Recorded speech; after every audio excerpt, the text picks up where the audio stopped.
I'm Vaughn Biggs, and this is a big LGBTQ story today. Let's queer up healthcare. The feds ease organ transplant rules for donors of HIV recipients.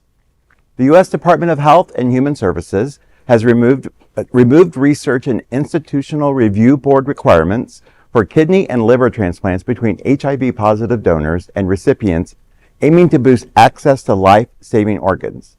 The updated rule follows the HIV Organ Policy Equity Act of 2013, which allows organ donations exclusively between HIV-positive individuals. To date, over 517 HOPE Act kidney and liver transplants have been performed successfully. Meanwhile, the NIH seeks public feedback on revising research criteria for other organ transplants under the HOPE Act. Comments are due by December 12th.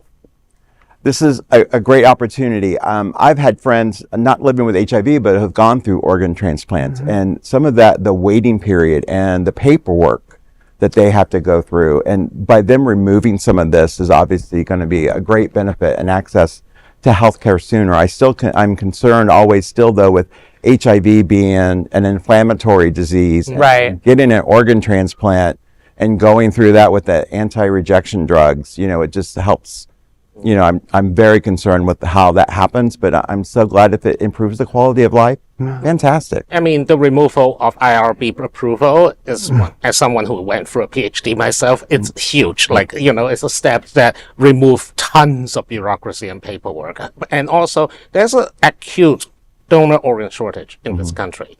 There are people who have been waiting for years to just get a transplant, just to get on the list, waiting in God's waiting room just to get a life-saving procedure. We cannot just abandon these people. I am actually all for a policy like mandatory organ retrieval. If you're healthy and you're dead, what are you doing with it?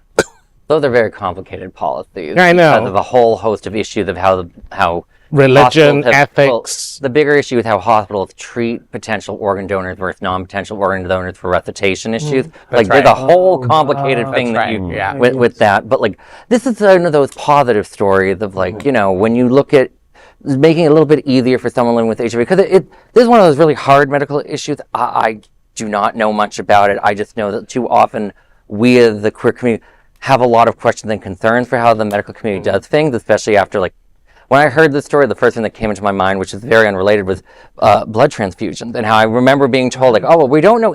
The gays might have an undetectable, no symptom thing, and I'm like, what are you talking about? You can't detect it. So seeing something where we don't have, if the evidence shows that it's okay to do, we should do it. I'm glad to see that people anything that knocks down that pre-existing fear and stigma that still exists within our own community, to be fair, is a win for us. And we often talk about celebrating small wins here, so we should take this as that. I only hope that HHS survives RFK Jr. And that the NIH will still exist after Trump takes office. So let's just hope that's the way it goes.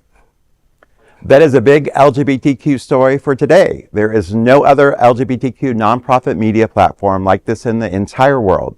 Support our LGBTQ stories by subscribing and sharing Queer News Tonight.